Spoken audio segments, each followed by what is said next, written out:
Hi everybody, it is DreadBall 2nd edition week here on beastsofwar.com, and we have 3 amazing launch bundles up for grabs. In this epic gaming set, you have the chance to win the DreadBall 2nd edition core game, the Collector's Rulebook, the limited edition Blaine MVP, as well as the Galactic Tour expansion, the events deck, the Matsudo Tectonics team, and the new Yndij Revenants team. Don't miss your chance to win. Get your comments in on any of the DreadBall videos this week on beastsofwar.com, YouTube, or Facebook.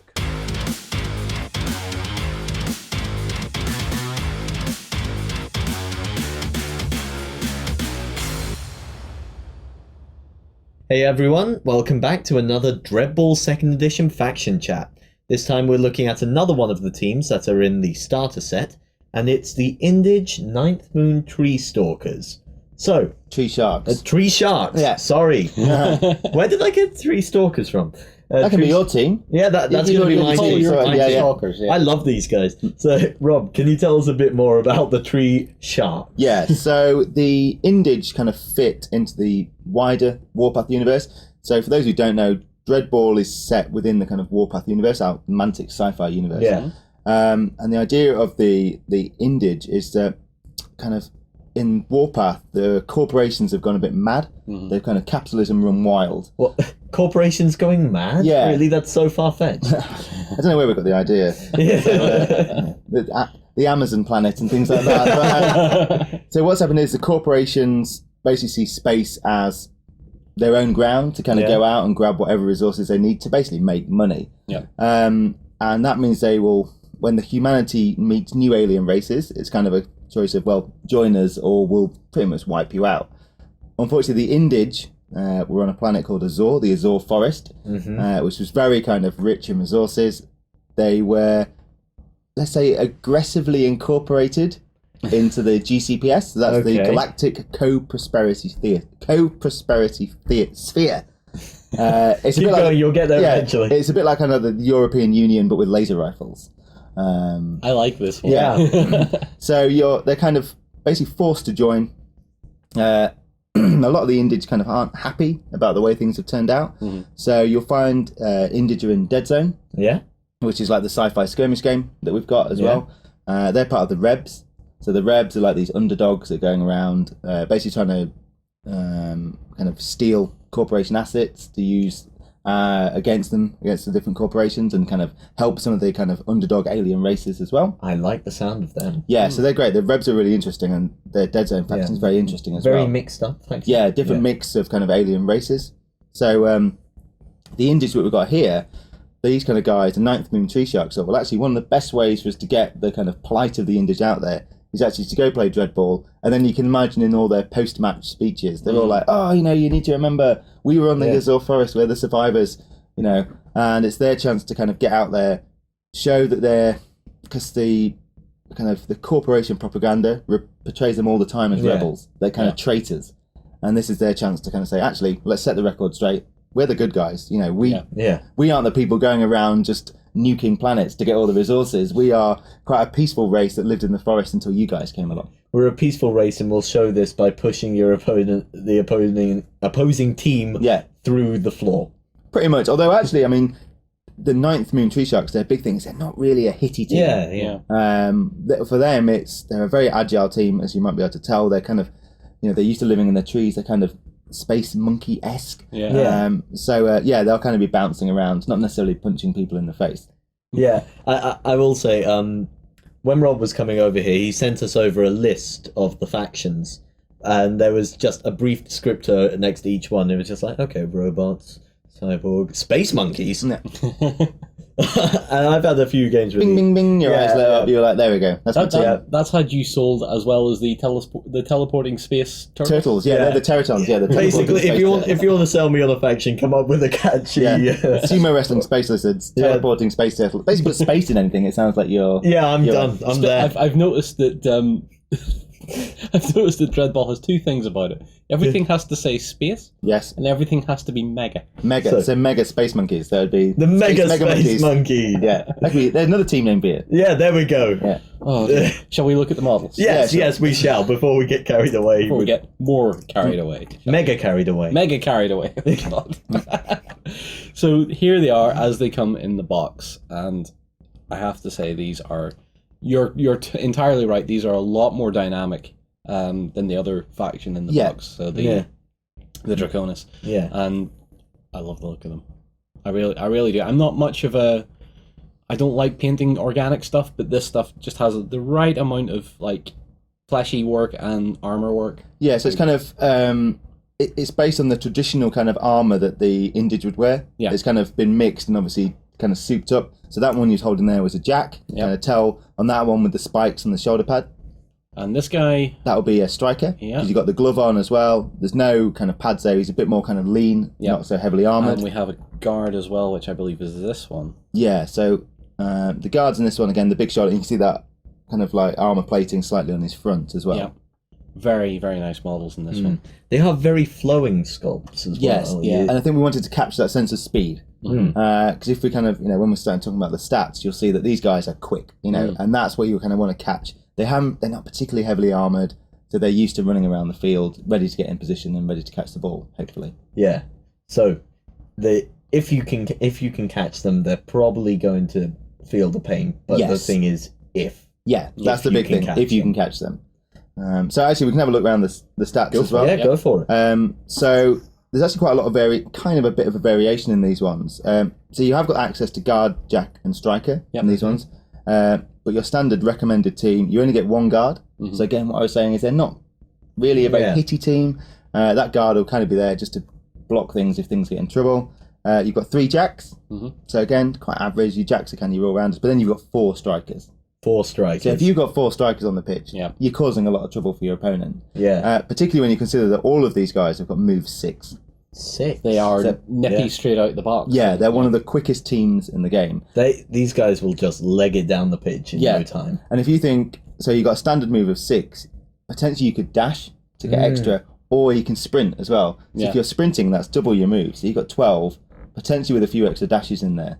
You could be moving 15 kind of hexes. Wow. So you can come off the subs bench and bang you straight up in the other half of the field. So I think that's what you'll find with these guys is they're really, really quick, which will catch your opponent often unawares. Yeah. Because there's not many other teams that are kind of moving this much. Yeah. It might also be a good point to mention that because these are in the starter box alongside the Draconis, you have a nice mix because, as we've said in the other team chat, the Draconis are very much the gateway faction. They're very standard. They're average in all things. That's right. With a little bit Jack of all trades. Yes.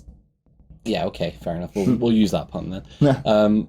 But they're very average at everything, and then you have these guys which are very specialist in a way. So out of the starter box, you're getting a flavour for how teams would normally behave and how a specialist team can behave. Yeah. So these guys don't have any special abilities. So it's not like the linked ability that we were talking about with the Draconis. So what you're concentrating on here is the fact that they are fast. And then you look at their agility. Their agility's 3+. So I mean that's an amazing stat. Because that is what you'll be using when you're dodging the blows from the opposition. If you're evading a slam from a guard, it's a lot easier for you to do that. Yeah, and also what it means is you can potentially put yourself in a bit of danger by standing in front of a player because you know that when you evade, you'll be evading on 3+. Yeah. So it's not that much of a hassle to kind of get in there, block your opponent, because you're going to be dodging out the way, and then you can potentially be making a free move as well. Yeah. So I think their agility combined with their move of 6 is going to be really quite dangerous. They're going to be nipping around, and they're going to be behind you before you even realise they've gone past you. Yeah. Well, let's take a look at some of the painted versions you brought here. So this is another one from our league at work. Yeah. So this is Dave. Now he didn't tell me the name, so I've decided to christen these the Yndij High Howlers. The Yndij High Howlers. So the Yndij High is a dance that the Yndij do to celebrate. Okay. That's the Jack. Sort of like the is it in rugby the All Blacks? The All Blacks would do the haka. Yeah. So a bit like that in a sense. So it's a traditional Yndij dance. These guys are just they're quite a nice little paint job, very simple in a way, but still very effective. So I think what you can do is it kind of caters for all standards of painting because we know some people probably just get them out of the box. And just play in the base green or because the Draconis come in red, these guys come in green. And then you've got the Matsudo in lighter green, and then the Cyborgs are in purple. So, kind of if you're kind of a standard board gamer, doesn't really enjoy painting, just wants to get them out of so there you are, you're sorted. But if you want to spend a bit more time, like we were saying, if you were playing in a league, you want to create your own team name, like the Yndij High Howlers, create their own background. then you can kind of customize that quite nicely. Yeah, absolutely. That's actually a point. You guys are going to be, you have ran or you are going to be running tournaments with this sort of stuff, like bigger public events? Yeah, so we will be running. In fact, we've got an event tournament, the UK National Championship in July at Mantic HQ. Yeah, so I've signed up for that. I'm desperate to become I think I can become the UK. Maybe I'm not allowed if I'm work at Mantic, but anyway, You can do it if you believe we'll come to that problem. Terms and conditions must apply. I've got to win first. Yeah. So let's assume I don't win. Yeah, so we're going to be doing that. We've also got a rankings website as well. So if you are playing in a lot of tournaments, you'll be able to see where you place globally. Yep. So there'll be things on there where you can track, obviously, where you are in your country.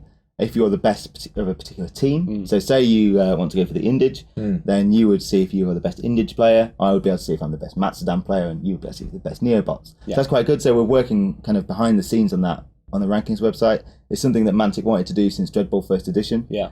Because it's so important, particularly for that competitive side of things, and we're hoping this will become, really competitive. And it can feel like, especially if a lot of people, I suppose there's not a lot of people like me out there that would spend a lot of time in the paint jobs and stuff. Of course, there are fantastic painters out there that will bring stuff like this to a tournament and make me cry. But it kind of feels like you, like the tournament scene and all that, participation gaming and stuff like that, really makes you feel like the models you've painted and that you've played with really are their own team in their own right. Yeah, and totally, yeah. you get a sense of ownership over that. And I love that in this hobby in general, that sense of ownership. These little men are mine. Yeah. They're my faction, they are my guys, they have their own characters and stuff. And of course, there is legacy, a sort of legacy play. Is that what you call it? It's League play.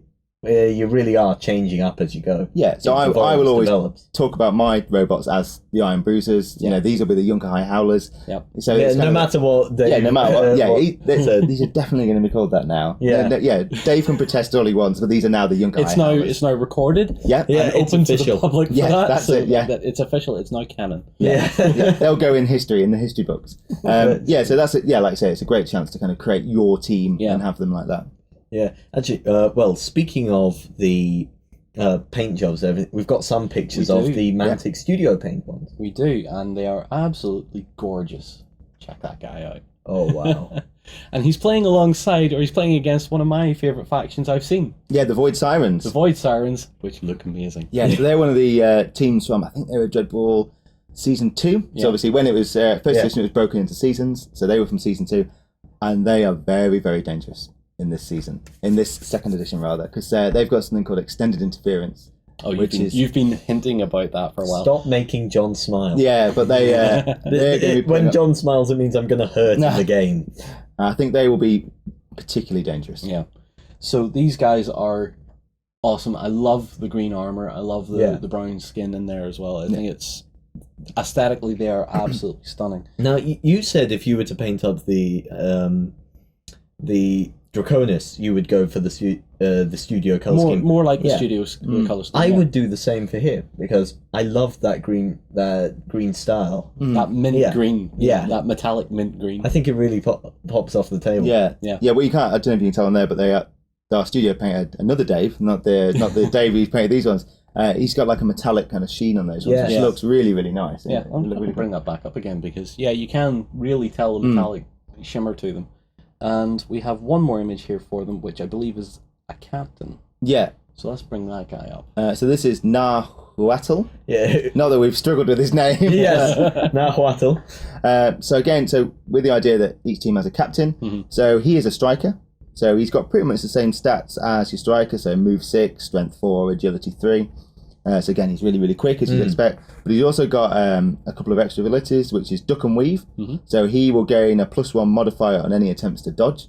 So that is ridiculous. Yeah. He's dodging out the way of opponents, probably on 5 dice, which is pretty good. He's also got backflip. So a player with this ability who tries to stand up will automatically do so as if they doubled the test without rolling. So that means you always get that free action. That's a very cinematic image. Yeah, you imagine he just leaps back up. He's like, come on, let's go for it. He's just so dynamic and what's the word I'm actually looking acrobatic? For? Acrobatic, yes. Yeah. Never mind. The word lost me completely. If you can think of that word, let us know in the comments below.